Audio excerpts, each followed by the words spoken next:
ito na naman po ako para ituro sa inyo kung paano magluto ng merienda o napatok ang negosyo. Ito guys ay carioca. So ang kailangan natin, glutinous rice flour, all-purpose flour, asukal at syempre.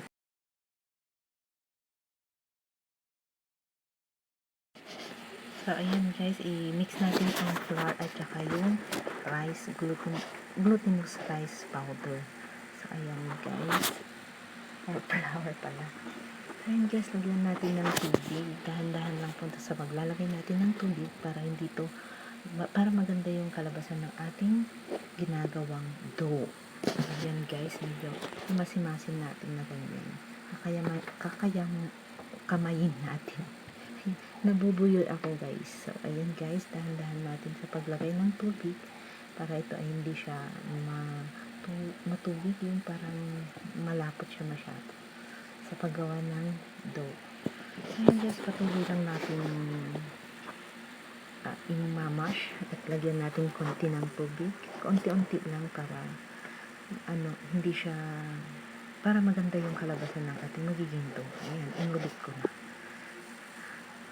So guys, pwede rin po kayong hindi gagamit ng gloves. At kapag malinis yung kamay, ayan, nabubuyo tayo guys. So ayan guys, thank you po nga pala sa mga sumusuporta lagi sa aking channel at sa mga hindi pa po nakasubscribe. Paki-subscribe na lang po at paki-bell all para updated kayo sa aking mga video na ina-upload. So ayan guys, medyo okay na yung dough natin. I-mash lang natin na ganyan. Press na ganyan. Ayan. Ito guys ay kapang benta nyo po ito ay kalahati po yung kita nyo sa puhunan ninyo guys. So sa mga mahilig mag-negosyo dyan, ito na po. Ikakataon nyo na po matutunan na magluto ng carioca.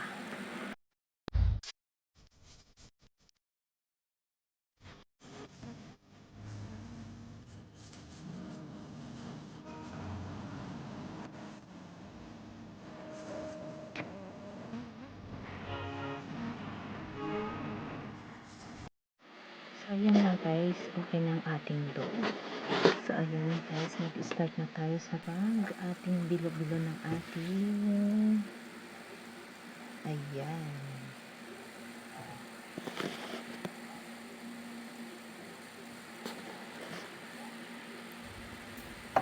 So, ayan guys nga, pwede na natin kamayin. Ilagay natin na ganyan, medyo ibilog-bilog natin para pantay ang pagka-circle niya. So, ayan guys, patuloy lang natin ibilog-bilog na ganyan. Tapos, i-flat na parang ganyan. So, ayan guys. Patuloy lang natin yan, ganyan, para hanggat matapos. So, hindi na siya pantay.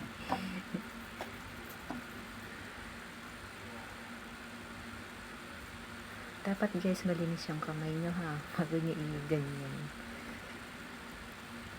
So, ayan guys, na yung 200 grams lang ng ginamit ko. Marami na po siyang nagawa.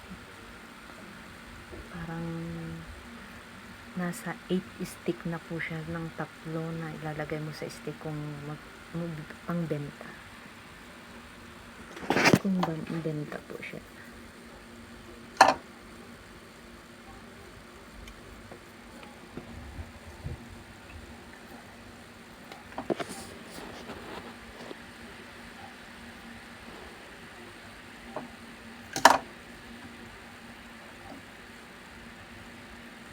Yan lang guys, patuloy lang natin na ganyan ang ating nagawang dough.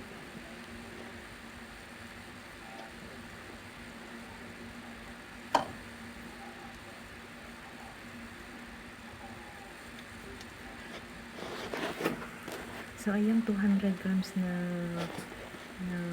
rice glutinous flour na ginawa natin. So may kita na kayo dyan na medyo patok na rin.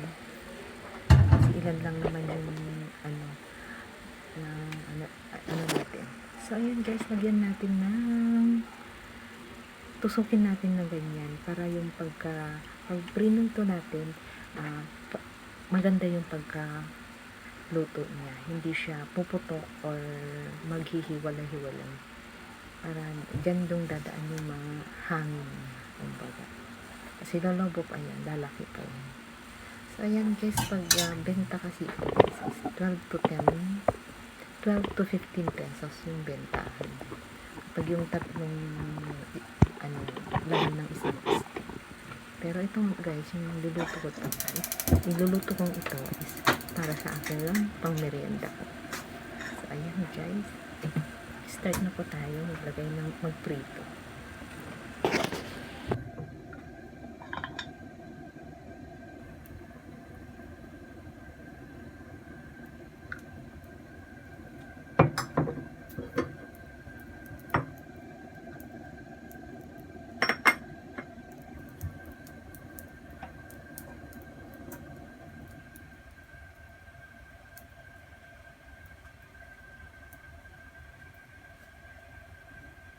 Kaya antayin lang natin na uminit yung mantika bago natin ilagay ang ating nagawang karyoka.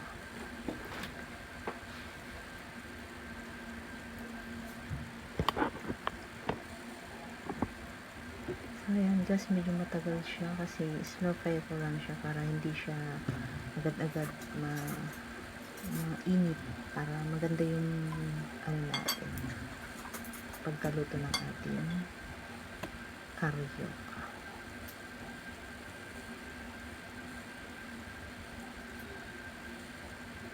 So ayan guys, malapit na.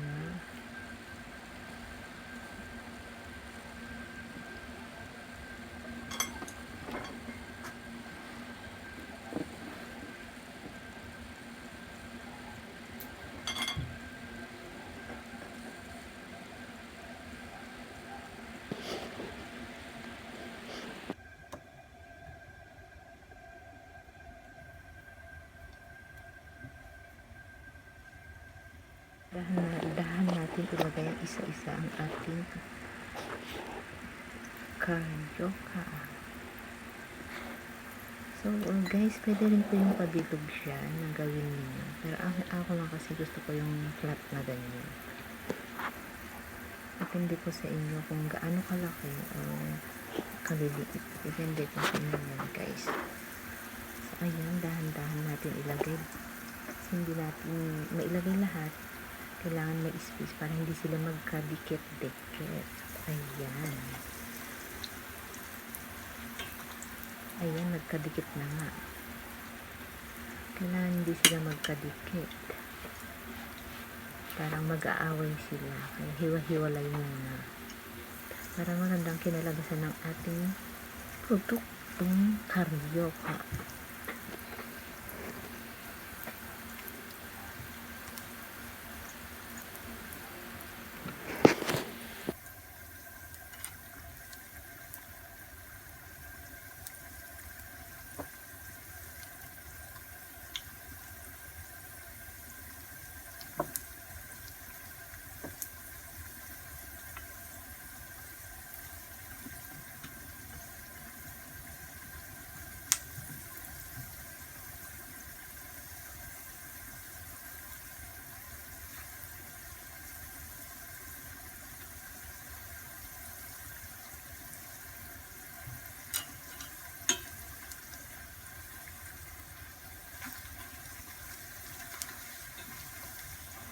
So, ayan na guys. Medyo okay na siya.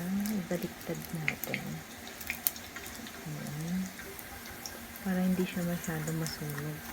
Kasi kapag nasunog siya, matigas siya kapag natin. Lagyan na natin ng asukal. So, ayan yan. Baliktarin natin. Para nasisilaw ng ating video.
guys, medyo okay na silang lahat.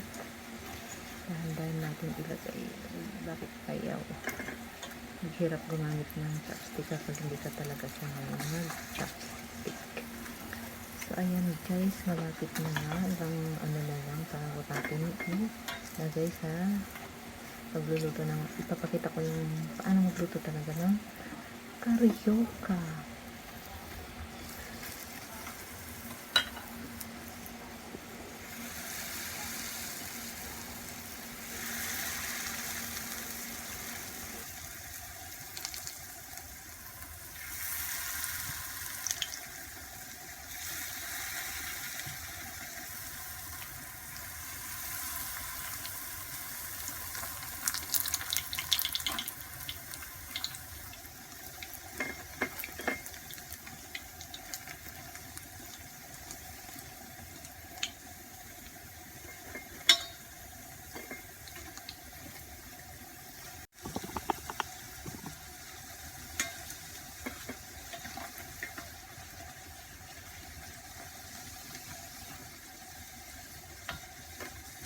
Ayan na guys, malapit na siyang ma-prito lahat. So ayan na guys, tapos na nga. At simulan na natin ang pagluluto na lagyan natin ng asukal. Ganyan lang guys, kaliit ng tubig na.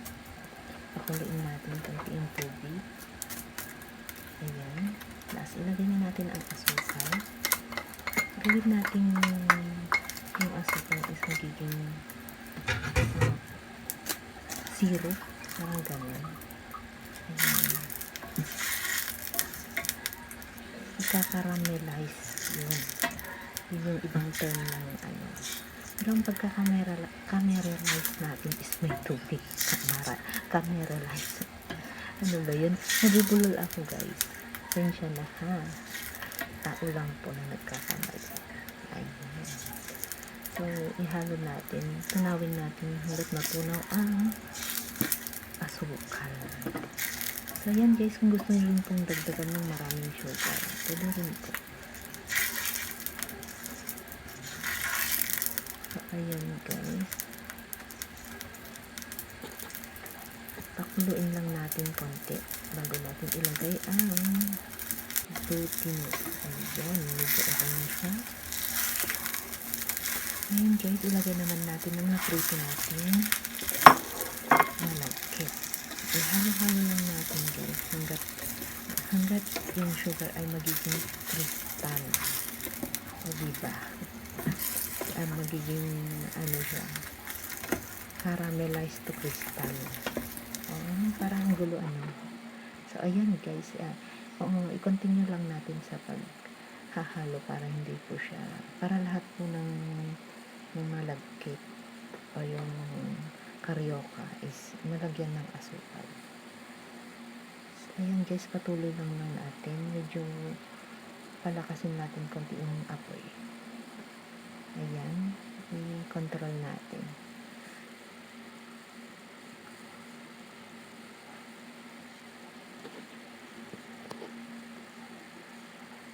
Huwag nating hahayaan hindi haluin para yung asukal is talagang malagyan lahat ng asukal ng ating carioca or ang ating malagkit.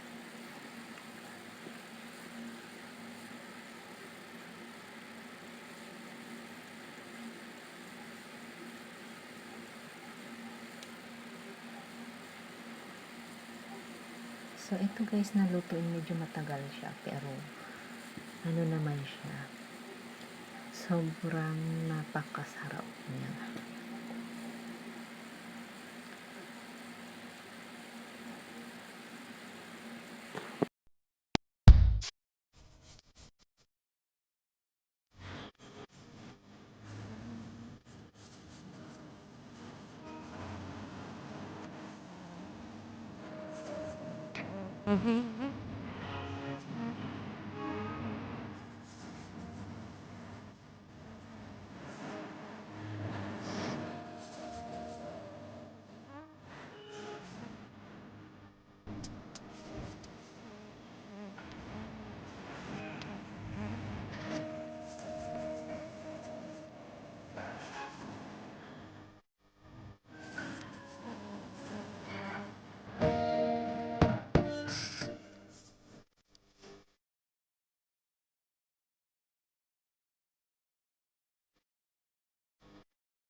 So, ayan guys, malapit na nga siyang maluto. Medyo slow pero ko lang natin siya. Ayan. Kailangan po ano siya, magiging crystal yung ating asukal. So, ayan guys, medyo malapit na siya. Pero patuloy pa rin natin ihalo siya para hindi siya masunog.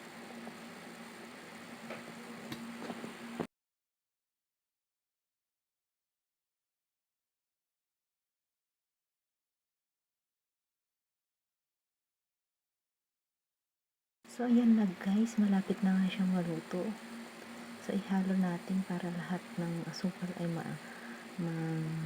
lahat ng malagkit is malagyan ng asukal. Ayan na naman tayo sa mali natin sinasabi. So, ayan guys, malapit na nga siya. So, mukhang takam na takam ng itsura. Ayan.